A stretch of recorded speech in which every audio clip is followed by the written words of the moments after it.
আসসালামু আলাইকুম, রোকেয়া কুকিং চ্যানেলে সকলকে স্বাগতম। আজ আর একটা মজাদার রেসিপি রান্না নিয়ে আসলাম, আপনাদের সাথে শেয়ার করব। আজকে কাতল মাছ টমেটো আলু দিয়ে ঝোল রান্না করব। তো এই কাতল মাছের পেটিগুলো নিয়ে নিলাম। তো কাতল মাছের পেটিগুলো এখন হলুদ লবণ দিয়ে মাখিয়ে নিব। এই তো হলুদ লবণ দিয়ে বেশ ভালোভাবে মাছটাকে মাখিয়ে নিচ্ছি। খুবই মজাদার একটি খাবার। তো আজ আপনাদের সাথে এই মজাদার খাবারের রেসিপিটা শেয়ার করব। মাছগুলোকে এখন ভাজার জন্য দিয়ে দিব। এই তো ভাজার জন্য মাছগুলোকে দিয়ে দিচ্ছি। মাছগুলোকে লাল লাল করে ভেজে নিব। আর পেটি মাছ দিয়ে টমেটো আলুর ঝোল, সেই একটা টেস্ট, খুবই মজাদার একটি খাবার। মাছগুলোকে লাল লাল করে ভেজে নেব। তো মাছের পেটিগুলো যদি থেকে যায় তা আপনারা এইভাবে মাছের পেটিগুলো টমেটো আলু দিয়ে ঝোল রান্না করে খেতে পারেন, খুবই মজা হয় এই রান্নাটা আর এই খাবারটা। তো আপনারা যারা এই রেসিপিটি ট্রাই করেননি একবার হলেও ট্রাই করবেন, আশা করি ভালো লাগবে। আর যারা আমার চ্যানেলে আমার ভিডিওগুলো দেখছেন, আমার ভিডিওগুলো যদি আপনাদের ভালো লেগে থাকে আমার চ্যানেলটাকে সাবস্ক্রাইব করে আমার পাশে থাকবেন। পরবর্তী ভিডিওর নোটিফিকেশন আপনাদের কাছে পৌঁছে যাবে। তো পরবর্তী যে ভিডিওটা আপলোড করব সেটা আপনারা খুব সহজেই দেখে নিতে পারবেন। তো আমার মাছগুলো ভাজা হয়ে গেছে।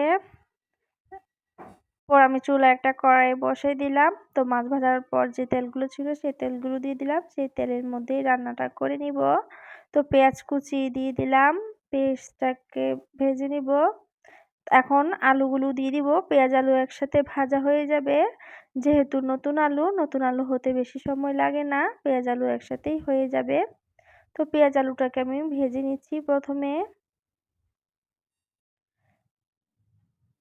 পেঁয়াজ আলুটাকে বেশ ভালোভাবে ভেজে নিব।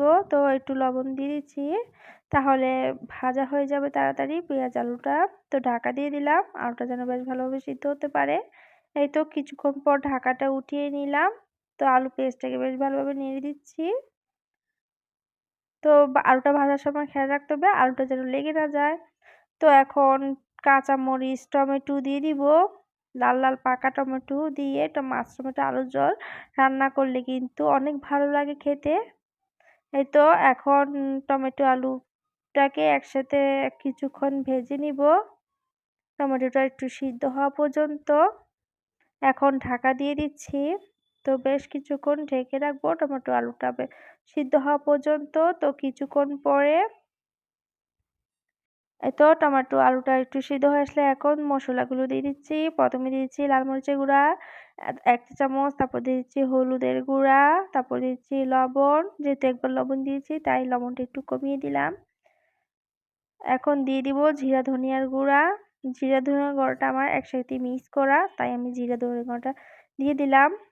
দিয়ে এখন বেশ কিছুক্ষণ ভালোভাবে কষিয়ে নিব, যেহেতু মশলা দিয়েছি তাই প্রথমে বেশ কিছুক্ষণ কষিয়ে নিব।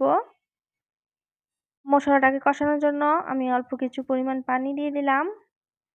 আর টমেটো সিজন থাকতেই কিন্তু, এখন যেহেতু বাজারে অনেক সুন্দর সুন্দর লাল লাল টমেটো উঠবে, এই টমেটো সিজন থাকতেই কিন্তু এই রান্নাটা করে নিলে খেতে খুবই ভালো লাগে। এখন ভেজে রাখা কষানো হয়ে গেলে তারপর ভেজে রাখা মাছগুলো দিয়ে দিচ্ছি। এই যে ভেজে রাখা মাছগুলো দিয়ে দিলাম। এখন ঝোল দিয়ে দিব পরিমাণ অনুসারে। তো পরিমাণ অনুসারে ঝোল দিয়ে দিলাম। তো বেশি একটা ঝোল রাখবো না, হালকা ঝোল থাকবে। টমেটো আলুর ঝোল টক টক ভাব থাকলে একটু খেতে বেশ ভালো লাগে। এখন ঢাকা দিয়ে দিব সিদ্ধ হওয়া পর্যন্ত, রান্নাটা হওয়া পর্যন্ত। এই তো ফিরে আসলাম রান্না হওয়ার পরে। তো এখন আমি ধনিয়া পাতাগুলো দিয়ে দিচ্ছি। ধনিয়া পাতা দিলে খাবারের স্বাদটাও খুব ভালো হয়। যারা পছন্দ করেন না ধনিয়া পাতা তারা চাইলে এটা স্কিপ করতে পারেন।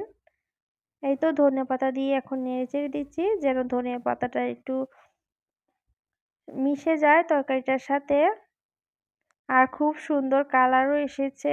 তো কেমন লেগেছে আজকের রেসিপিটি বন্ধুরা, কমেন্ট করে অবশ্যই জানাবেন আপনাদের মতামত। তো আমার মাছ টমেটো আলুর ঝোল রান্না হয়ে গেছে। তো আবার কিছুক্ষণের জন্য একটু ঢাকাটা দিয়ে দিলাম, যেহেতু ধনিয়া পাতাটা দিয়েছি। এই তো কিছুক্ষণ পরে আমার রান্নাটা কমপ্লিট। এই যে মাছ, টমেটো, আলুর ঝোল একটা বাটিতে আমি সার্ভ করে নিলাম। তো আজকের রেসিপিটি ভালো লাগলে আপনারা অবশ্যই বাসায় ট্রাই করবেন। আশা করছি ভালো লাগবে। তো আজকের ভিডিও এ পর্যন্তই। সবাই ভালো থাকবেন, সুস্থ থাকবেন। আল্লাহ হাফেজ।